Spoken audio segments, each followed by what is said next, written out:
Agora, reagindo ao vídeo do Flamengo do inferno ao céu do canal. Qual é o canalzinho do cara aqui? É o do Victorando. Victorando Fute. Victorando Fute. Se inscrevam lá no canal do Victorando e partiu. Em 2013, o presidente Bandeira de Mello assumiu o clube com uma dívida de 741 milhões de reais. Ele não tem dinheiro para pagar nem o... Pelo amor de Deus, vai contratar um dos melhores centroavantes do Brasil atualmente, com que dinheiro? Então venda lá, Gávea, qualquer coisa, aí vem aí com 50 milhões, aí a gente vende. Em 2015, a chegada de um grande reforço, Paulo Guerreiro, já era um indício de que uma parcela do dinheiro... Acabou o caô, o Guerreiro chegou.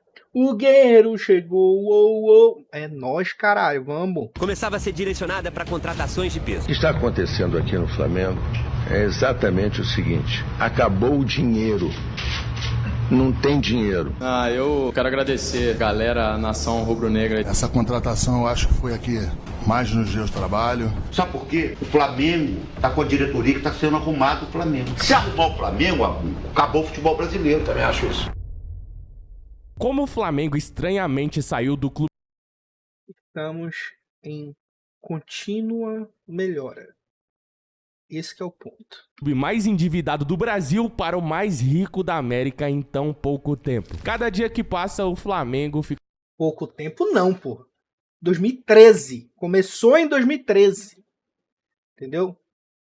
É 1-2. Porque a gente tem um Palmeiras ali que vem cheio de patrocínio, né? A mamãe Leila tá lá. Então, né? E a gente também tem o Botafogo aí do Textor, que tem dinheiro a rodo, só que é mal gerido. O Textor, ele é literalmente uma empresa.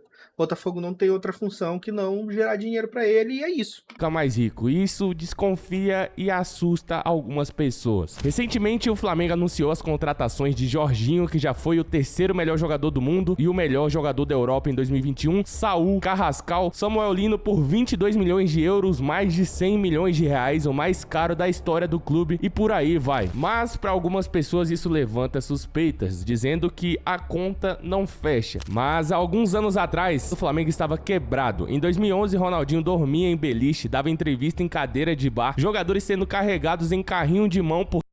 Essa entrevista do Ronaldinho essa foto também aqui do Paulo Vitor, mas o Ronaldinho dando entrevista em cadeira de plástico é absurdo, pô. E essa imagem aqui do Paulo Vitor sendo carregado num carrinho de levar equipamento é foda também. Porque não tinha maca. E hoje, um time que possui um elenco multimilionário, que tem a maior folha salarial do país, pagando 40 milhões por mês só de salário. O Flamengo saiu do clube mais endividado do país, com uma dívida de 700 milhões de reais em 2013, a caminho de regime falimentar, ou seja, a caminho da falência, até se tornar o clube que mais gera receita na América, chegando a quase 2 bilhões de faturamento anual. Mas o que tem por trás de tudo isso? Que reviravolta estranha é essa, de repente? De onde vem tanto dinheiro? É muito comum sempre que o Flamengo anuncia essas contratações gigantescas. Cadê? De onde vem o dinheiro do Flamengo? Cara, é inacreditável. Quando o Lino foi contratado recentemente, a galera já faz até meme com isso, né? De onde vem o dinheiro? De onde vem o dinheiro? Mano, são mais de 10 anos reconstruindo essa porra desse time, mano. É foda, mano. Foda, não veio do nada. Não veio do nada. Descas aí. Você vê alguém falando na rua ou comentando na internet. Alguém falando, mano, isso é lavagem de dinheiro. Se você investigar bem o Flamengo, você acha caroço nesse ângulo. Descobre muita sujeira por trás. Muita gente acha que é igual você que tá assistindo, mano. Você tá cheio de sujeira por trás. Que isso, cara? Vamos limpar essa sujeira aí, meu parceiro. E é por isso que o vídeo tem esse título. Deixa eu ficar sério porque é um vídeo investigativo da galera. Flamengo do inferno rumo ao céu. Hoje nós vamos descobrir se tem caroço nesse angu, que histórias suspeitas são essas. Mas antes de tudo isso, já vai chegando deixando o likezão nesse vídeo, né, meu parceiro? Se inscreve aí no canal também. Como eu sempre digo, é a primeira vez que você tá me vendo. Calma. Ah, não vou gostar. Irmão, se inscreve agora no canal, no final do vídeo. Se você não gostar, você se desinscreve, beleza? Mas eu garanto que você não vai se arrepender, então E deixa o like. se inscreve agora no canal e depois a gente conversa, beleza? Bora pro vídeo. Em 2011, o Flamengo fazia uma janela de transferências histórica. Além de trazer Thiago Neves, que já foi e era um dos melhores meias do futebol brasileiro, trazia nada mais nada menos numa janela gigante a transferência histórica simplesmente de Ronaldinho Gaúcho. Depois de uma novela de meses envolvendo Palmeiras, Grêmio e o Flamengo, o bruxo escolheu vestir vermelho e preto. Foi uma festa gigante com a recepção histórica da nação rubro-negra. O sonho de ter um jogador 2 vezes eleito o melhor do mundo no elenco estava realizado. A então presidente Patrícia Amorim entrava para a história não só por ser a primeira mulher a dirigir o Flamengo, como por trazer o jogador que para muitos pode ser considerado o mais mágico de todos os tempos. Simplesmente o bruxo Ronaldinho Gaúcho. E aonde você... Cara, é inquestionável. A aura, vou falar dessa forma que é uma palavra que tá na moda agora, a aura que o Ronaldinho Gaúcho transmite, mano. É absurdo, é absurdo, é absurdo. Simplesmente absurdo. quer chegar com essa história, Vitor Litorando? Esse episódio que eu acabei de Vitor. Ah, cara, esse nome é muito bom. Parabéns pelo nome do canal, Vitor. citar, deveria ser um momento de alegria, mas foi responsável por tornar pública e mostrar uma das maiores bombas que estava prestes a explodir nos bastidores do Flamengo. O primeiro desafio do bruxo foi o Campeonato Carioca, e não demorou muito para ele fazer o seu primeiro gol de pênalti contra o Boa Vista. E o começo do R10 no Flamengo não podia ser melhor. Campeão do Carioca, com o gol do bruxo de falta na final, o bonde do Mengão sem freio ganhava cada vez mais popularidade. Começou o Campeonato Brasileiro e o R10 também jogou muito bem, mano. O Flamengo terminou em quarto nessa temporada, algo que não acontecia desde 2009, né? Em 2010 o Flamengo viveu momentos ali bem conturbados. Parecia um projeto que estava começando e dando muito certo. Já na primeira temporada de Jogava muito, absurdo, absurdo. Ronaldinho, um quarto lugar no Campeonato Brasileiro, dava a entender que era o início do projeto, que com o tempo ia só crescer mais e o Flamengo ia começar a figurar aí nas maiores prateleiras e começar a virar a hegemonia ou começar a ganhar grandes títulos novamente. Porém, isso era tudo ilusão. Ronaldinho tinha 4 anos de contrato. Porém, em 2012, um ano apenas depois do bruxo chegar no Flamengo, a surpresa. Ronaldinho rescinde contrato com o Flamengo e entra na justiça devido ao atraso no pagamento de salários e direito de imagem que somava 40 milhões de reais. E esse era só o começo da bomba que estava prestes a explodir. E bem próximo dessa data, o Flamengo estava fazendo várias campanhas de marketing, valorizando e engrandecendo que chegou a 40 milhões de torcedores, irmão. Então, o Flamengo anunciou que tava com 40 milhões de torcedores. Ronaldinho, alguns dias depois, falou que o Flamengo tava devendo 40 milhões pra ele. Aí começou a piada da torcida rival, né? O pessoal começou a falar: beleza, o Flamengo tem 40 milhões de torcedores, tá devendo 40 milhões pro Ronaldinho. É só cada um dar R$1 e paga o Ronaldinho. Mano, essa Porra, pensei nisso automaticamente. piada é muito boa, velho. Que isso, cara. Mano, o flamenguista leva na resenha. Hoje vocês sabem que a piada é boa, né, mano? Na época, o flamenguista todo mundo ficava indignado, né? Mas é uma boa piada, cara. Porém, isso era só o reflexo de uma bomba que estava prestes a explodir. Nesse momento, o Flamengo já era o clube que mais devia no Brasil. Esses números não eram tão falados porque nessa época não havia tanta transparência. Em 2013, o Flamengo divulgou a bomba pro mundo. O clube somava 750 milhões em dívidas com faturamento anual de 200 milhões. Então o clube estava devendo quase 4 vezes mais o que faturava no ano e estava a caminho de regime falimentar, ou seja, a caminho da falência. Pouco tempo atrás, o Vampeta tinha popularizado uma frase que repercutiu no Brasil todo e virou manchete em todos os lugares. Quando perguntaram ao Vampeta por que ele não estava rendendo o esperado no Flamengo, já que era um jogador renomado, o Vampeta simplesmente soltou a seguinte frase, irmão: o Flamengo finge que paga e eu finjo que jogo. Essa frase repercutiu no Brasil todo. Cara, o passado financeiro do Flamengo, eu vivi isso. Sou flamenguista há bastante tempo.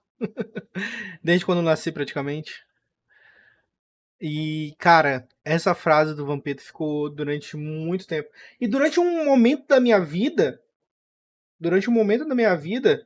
na minha cabeça, tinha sido o Ronaldinho Gaúcho que tinha falado isso. Ah, mas foi um momento bem breve. E na América, irmão, isso só consolidou a imagem do Flamengo como um clube descredibilizado e sem moral no mercado. Porém, em 2012 chegava ao Flamengo um homem que mudaria a história do clube para sempre. No dia 2012 não, 2013. 7 de dezembro de 2012, Bandeira de Porque tá levando em consideração dezembro, né? Melo era eleito o presidente do Flamengo. No seu discurso, Bandeira quebrou expectativas e jogou o clima lá embaixo pra torcida. Bandeira deixou claro a insatisfação com o momento que o clube vivia, sendo a quarta força do campeonato carioca. Nessa época, o Botafogo, o Vasco e o Fluminense eram muito superiores ao Flamengo em questões de estrutura e em questões financeiras, mano. Lembro que 2012 era o Fluminense que tinha o Deco, né? Era um clube que tinha bastante nomes. O Botafogo depois anunciaria o Seedorf, mas também sempre beirando ali a questão das dívidas, alguma coisa assim.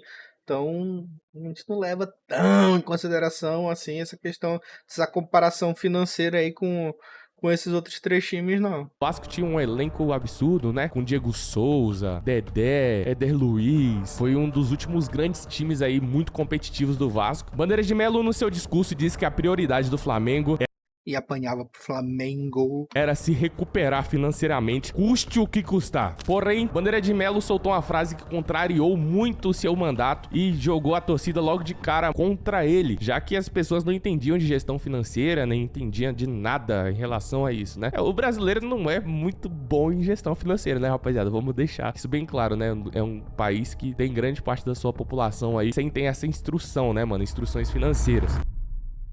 Bandeira de Melo deixou bem claro uma polêmica. Não tenham expectativas de títulos. A minha prioridade é reestruturar o Flamengo e depois disso dar-se início ao plano Bandeira de Melo. Logo de começo não foi fácil. Começaram as primeiras críticas da torcida. O clube não trouxe nenhum grande nome na janela de transferências e ainda mandou embora as estrelas do time, Wagner Love, Ibson e Liedson, que tinham altos salários. O time terminou o Brasileirão em 11º lugar. Não jogou a Libertadores porque não se classificou, foi eliminado nas oitavas de final pelo Atlético Paranaense na Copa Sul-Americana, porém algo que ninguém esperava, nem mesmo a diretoria, aconteceu, cara. Em 2013, o Flamengo, sem um time badalado, conseguiu na raça ser campeão da Copa do Brasil, irmão. Liderado por Elias, Hernani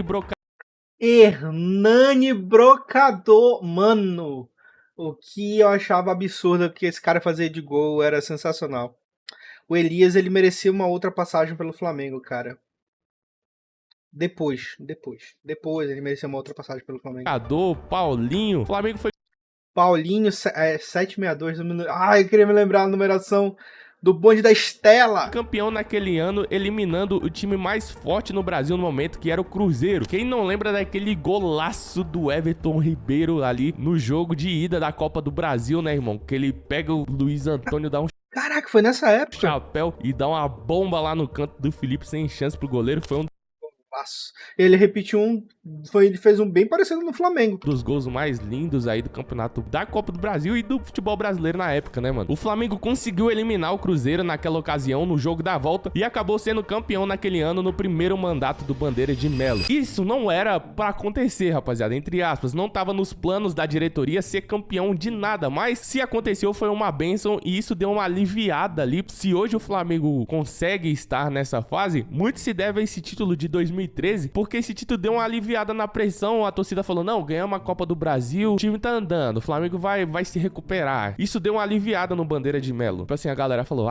vamos esperar o que esse velho vai fazer aí. Mas mal sabia a torcida que esse título não representava que estava perto dos anos de glória. Pelo contrário, o Flamengo viveria um dos períodos mais difíceis da sua história recente. Nessa época, só quem era raiz mesmo era Flamengo. De resto, mano, ninguém queria ser Flamengo. Tipo, não tinha modinha de ser torcedor do Flamengo, né? Inclusive modinha é o caralho. Porra, peraí também, Victor. Porra. Inclusive os torcedores flamenguistas aí, raiz, fica com raiva de quem começa a torcer de agora, porque, pô, pelo amor de Deus, né, irmão? Nas janelas próximas... Deixa os caras torcer agora. Quanto mais torcedor, melhor. Vem, pode vir. Mais torcida. Quanto mais torcida pro Flamengo, melhor. Financeiramente, isso é perfeito, pô. Lota estádio, traz mais dinheiro, mais receita, e é isso. vira sócio-torcedor. Pra mim não compensa sócio-torcedor porque, né, eu não moro no Rio de Janeiro. Mas ali, aquela época, o Flamengo traz o Everton, traz o Alec Gol, traz o Lucas Motorzinho! Nossa, mano, eu tinha uma raiva desse Lucas Mugni. Puta que pariu. E o mito Márcio Araújo, pô. Mugni e Márcio É o mito do 100% de passe certo. Araújo, meu amigo. Flamengo com a janela, nada comparado às janelas de hoje em dia, né? Mas em 2014 o Flamengo terminou o Brasileirão em 10º lugar, não disputou a Libertadores e na Copa do Brasil foi eliminado nas semifinais pelo Atlético Mineiro, tomando a virada histórica, e na Copa Sul-Americana foi eliminada na fase de oitava de final pelo Atlético Paranaense. Caralho, mano. Nesse O Atlético Paranaense sempre sendo um calo no nosso sapato. Inacreditável que o Atlético Paranaense vive dentro dessa Copa do Brasil, mano. Eu acho que participa todo ano, mano. É muito difícil eles não participarem. Assim como o Flamengo, né? Os outros. Mas, sei lá, mano. E o Flamengo encontra direto o Atlético Paranaense nesse jogo da Copa do Brasil. Parece um karma. Nesse exato momento começou uma pressão absurda no Bandeira de Melo e a torcida já pedindo: tira esse velho daí, tira esse velho, o negócio dele é banco, ele não sabe de futebol não. Mas o faturamento do Flamengo começou a aumentar e Nessa época, ali 2014, 2015, eu comecei a acompanhar mais ainda o Flamengo. Eu sempre fui torcedor, mas aquela coisa, eu assistia jogo aqui, outro ali e tal, mas ali 2009, 2010 foi uma época que eu fiquei mais assíduo. Já ali 2014, 2015 eu tava bem, acompanhando bem assim o time, acompanhava todos os jogos, via notícia e tal, para acompanhar. E toda vez que eu ia entrar numa discussão sobre o Bandeira de Melo, eu falava que calma, vamos com calma, isso aí é organização. O cara tá fazendo o melhor pro time. Vamos com calma, vamos aguardar aí. É isso, ele tava organizando a casa. Eu ficava batendo nessa tecla. E eu sabia que em algum momento vinha essa reviravolta aí do Bandeira. as dívidas a diminuírem. O Flamengo termina o ano com a dívida de Infelizmente não foi na gestão dele, né? Mas enfim. 600 milhões e um faturamento 347 milhões. Então o Flamengo reduziu 100 milhões da dívida e ainda aumentou 100 milhões de faturamento. E nesse momento o Flamengo começa a fazer algumas contratações que antes pareciam impossíveis e chamava a atenção do futebol nacional. Em 2015 o Flamengo simplesmente contrata o jogador que havia acabado de ser campeão mundial pelo Corinthians. Sendo ídolo do clube, Paulo Guerreiro chegava ao Flamengo como principal nome para a temporada. Junto com ele De novo! Acabou o caô. na janela daquele ano veio Ederson, Alan Patrick e Armeiro. Porra, Alan Patrick jogava demais. Saudades. O Flamengo terminou o Brasileirão em 12º lugar, a Libertadores não disputou mais uma vez e na Copa do Brasil foi eliminado nas quartas de final pelo Vasco, o maior rival do Flamengo historicamente, né, mano? E a pressão ao Bandeira de Melo aumentava até mesmo dentro do Flamengo. Algumas pessoas da diretoria dizendo: pô, o Flamengo tá sendo campeão de balanço, mas a gente não quer ser campeão de balanço, a gente quer ganhar título. Porém, o Bandeira de Melo continuava firme no seu modelo de administração. O Flamengo encerrava aquele ano de 2015 com cerca de 500 milhões em dívidas, já reduzindo 200 milhões da dívida inicial e aumentou seu faturamento para 354 milhões. 2016. Naquele ano, um grande ídolo chegava ao Flamengo e era recepcionado com grande festa. O Flamengo simplesmente trazia Diego Ribas, com grande carreira no futebol europeu, que se tornou um dos símbolos dessa mudança de patamar no projeto. Então, assim, o cara que trouxe o marco de que o Flamengo estava mudando muito financeiramente foi a contratação do Diego Ribas. Apesar de que o Guerreiro foi uma grande contratação, o Diego Ribas era um cara que estava vindo de fora, estava vindo da Europa e começou a mudar a imagem do Flamengo e fala: pô, esse cara viu alguma coisa, o Flamengo tá ganhando credibilidade de novo no mercado. Diego Ribas, das promessas aí do futebol brasileiro, né, na década de 2000 aí, jogou com o Robinho, fez carreira na Europa e tá voltando pro Brasil com uma idade até boa. O projeto do Flamengo parece que tá crescendo. Naquela janela... Cara, o Diego Ribas foi a mudança ali, começo da mudança de chave, né, como ele falou aí. Cara, e pra mim, Diego hoje, ele é um dos maiores ídolos, assim, da história do Flamengo. Porque passou por problema financeiro no Flamengo ali, se não me engano.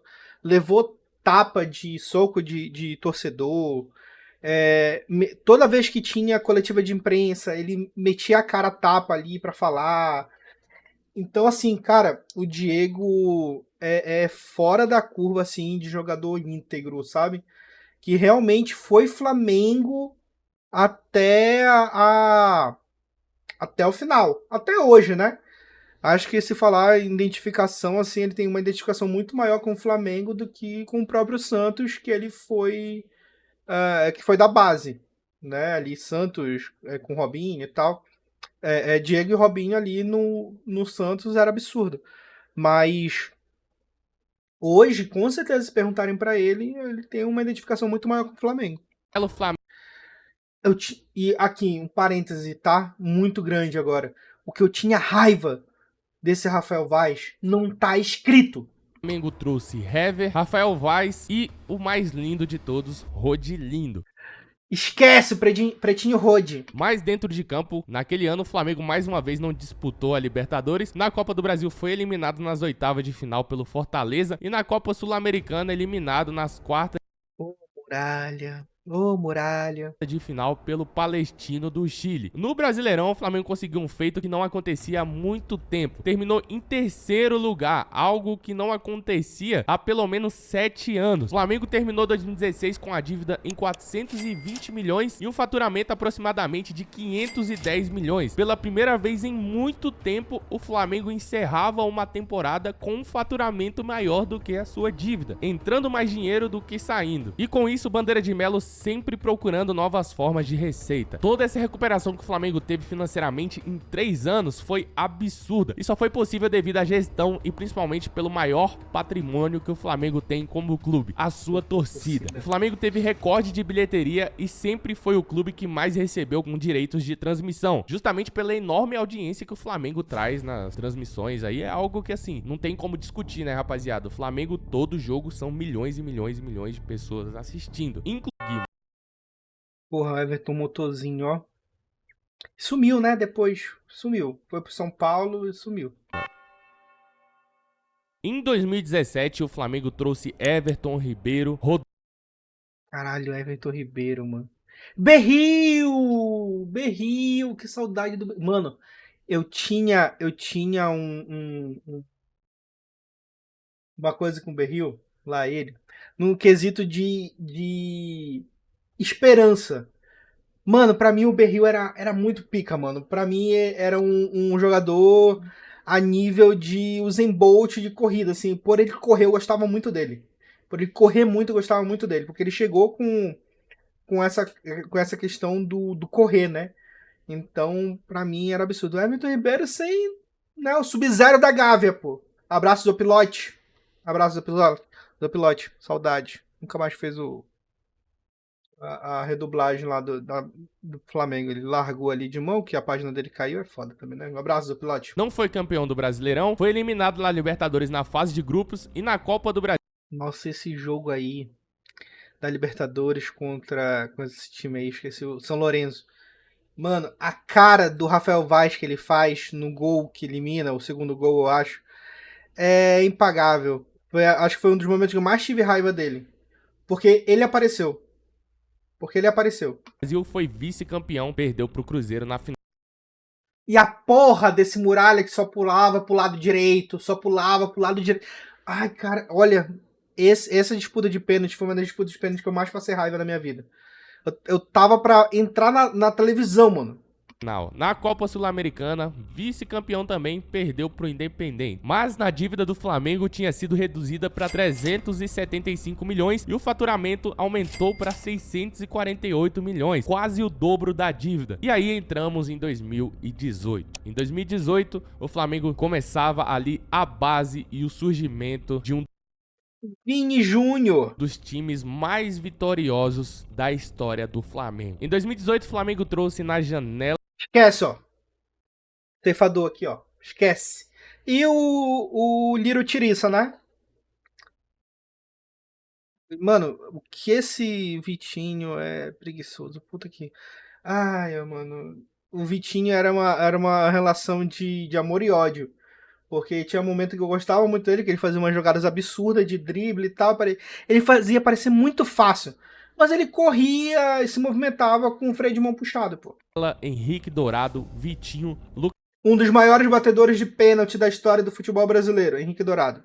Ceifador, esquece. Aqui, ó. Lucas Paquetá, que foi promovido ao profissional, Uribe e depois subiu o Vinícius Júnior, também pro profissional. O Flamengo terminou o Brasileirão em segundo lugar. Na Libertadores foi eliminado nas oitavas de final pelo Cruzeiro e na Copa do Brasil eliminado na Ai, Arrascaeta. Arrascaeta, tu eliminou a gente, Arrascaeta. semifinais pelo Corinthians. Porém, o Flamengo terminou aquele ano com um faturamento em 700 milhões e ainda teve a venda, obviamente, futuramente ali, do Vini Malvadeza, que entraria muita grana pros cofres do Flamengo. 164 milhões de reais foi o que o Real Madrid pagou pelo Vini Malvadeza. Com essa venda, o Flamengo fez... E já se pagou, né? O Real Madrid. Melhor do mundo, duas Champions na costa dele. Fecha ali em 2018 quase 1 bilhão de faturamento, né, mano? O Flamengo começou a investir muito na base e no mesmo ano Rodolfo Landim assumiu o cargo de presidente do Flamengo. Bandeira de Melo saiu e o Landim chegou, mas já com... Bandeira de Melo correu para Rodolfo Landim caminhar. Caixa reestruturado dava início à era mais vitoriosa da história do Flamengo.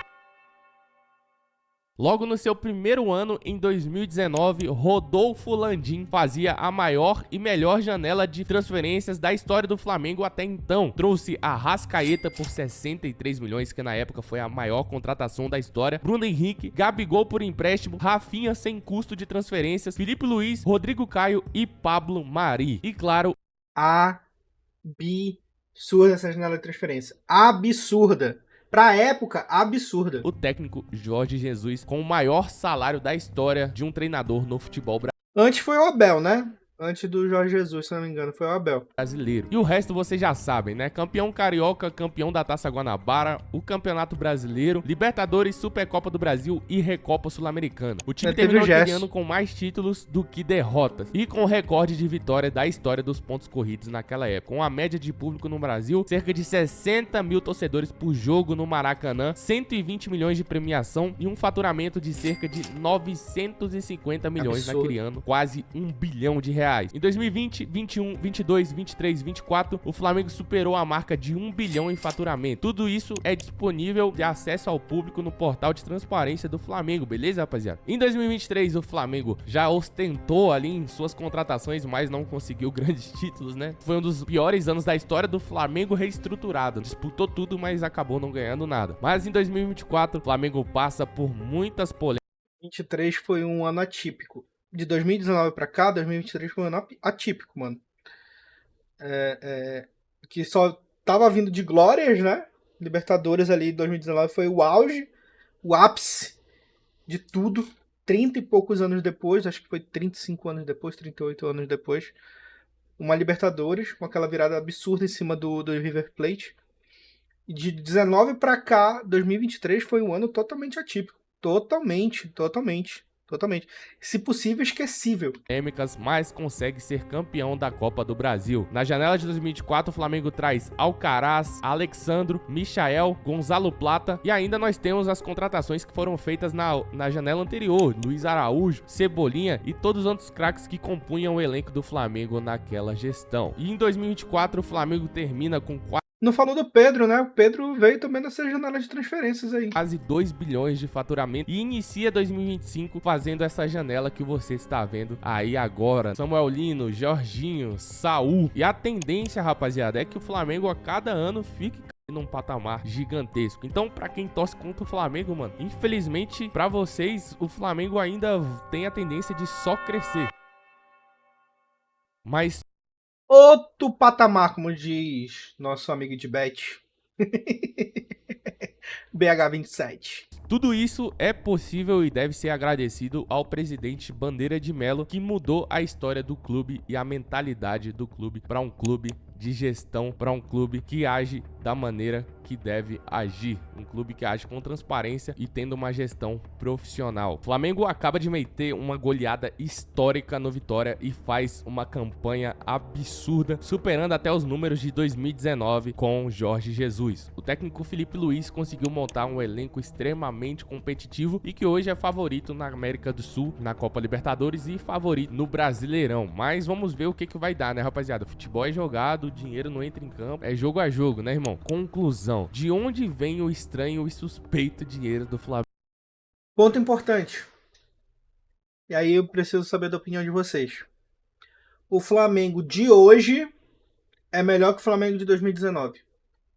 Opinião polêmica. Eu considero o Flamengo de hoje melhor que o Flamengo de 2019. Muito mais opções, muito mais qualidade, principalmente no meio-campo e no ataque. Opinião polêmica. Deixa aí pra vocês nos comentários. Vem de uma ótima gestão, de um clube que tem um patrimônio inigualável, que é a sua torcida gigantesca que movimenta bilhões de reais, e um clube que é credibilizado no mercado com um faturamento para muitos clubes inalcançável. Então não tem nada de suspeito aí, nada de estranho no faturamento do Flamengo. Inclusive acaba de fechar o maior patrocínio da história aí, simplesmente absurdo. Essa foi a retrospectiva aí da história do Flamengo. Espero que você tenha gostado, torcedor flamenguista. Você que não é flamenguista e gosta de consumir conteúdo de qualidade, entender mais sobre o futebol nacional. Outro clube que tem um patamar pra chegar ao que o Flamengo chegou, rapaziada, é o Corinthians, né, mano? O maior patrimônio que um clube pode ter é a sua torcida. Se o clube tem uma torcida gigantesca e consegue administrar isso, gerando forma de Cara, concordo em número, gênero e grau. Eu adoro falar isso. Mas eu concordo, cara. O Corinthians, até recentemente o próprio presidente do Corinthians falou, né, que quer se espelhar no Flamengo. E eu acho que tá certo no quesito de se espelhar em gestão. Eu acho que hoje, é meio tarde para os clubes tentarem fazer o que o Bandeira de Melo tentou não, né? Que o Bandeira de Melo fez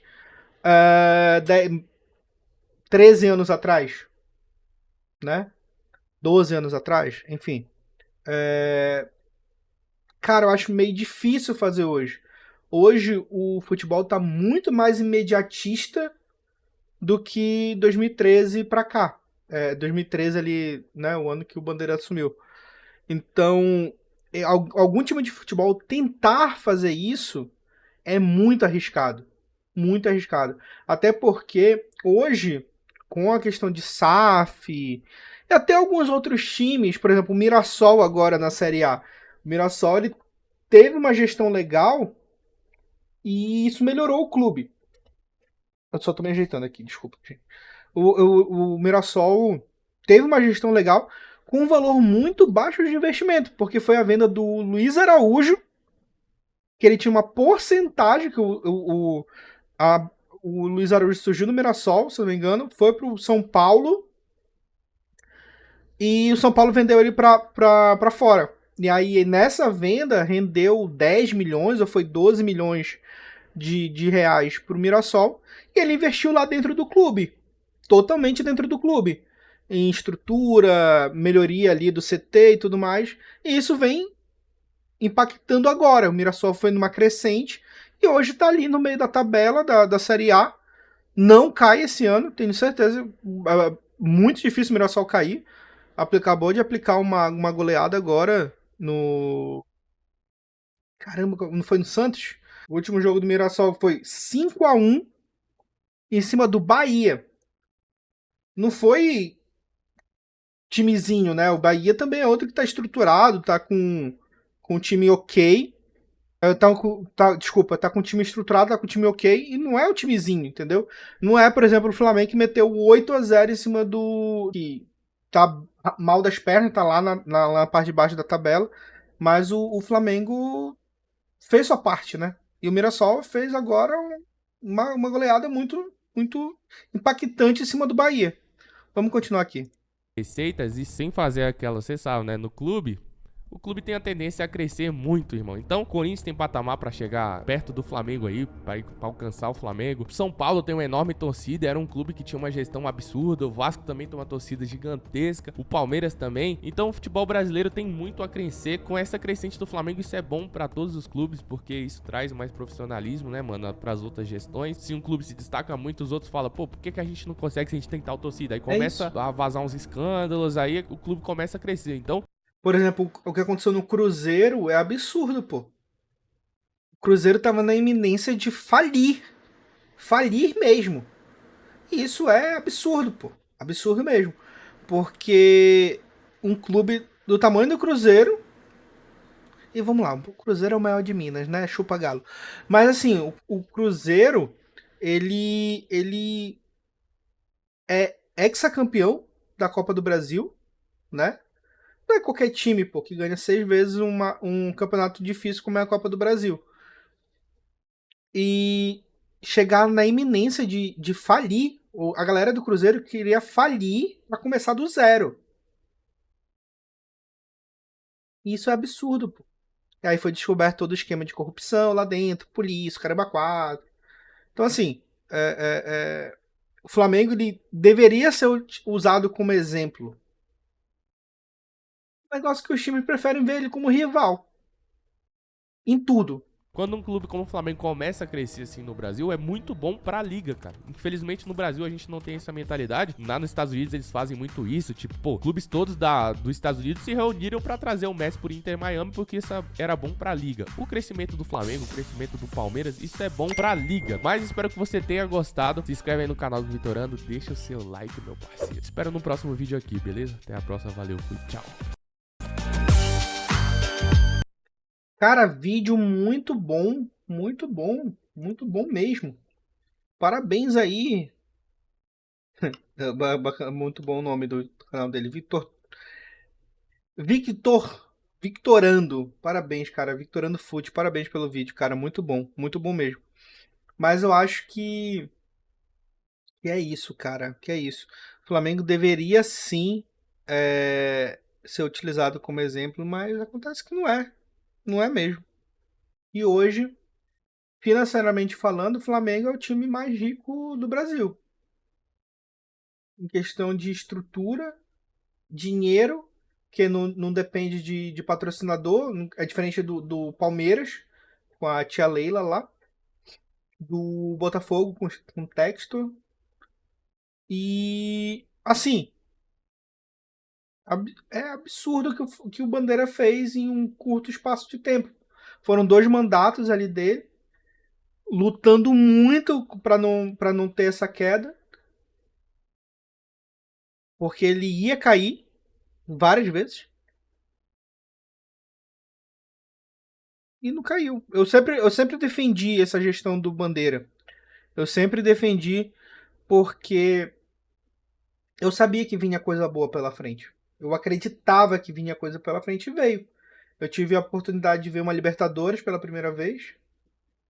E eu não sou tão velho assim. Mas eu vi a Libertadores pela primeira vez. No mesmo final de semana foi Libertadores e Brasileirão, então foi absurdo. Eu consegui ver 2 Libertadores, na verdade, né? Que tem a de 22. Então foram 2 Libertadores. E eu sabia que vinha coisa. E a tendência é continuar. Hoje a gente está na iminência aí de ser... tem a iminência de ser o primeiro brasileiro a ser tetracampeão da Libertadores. Eu espero muito que seja. Vou torcer absurdamente por isso. E tamo aí mesmo.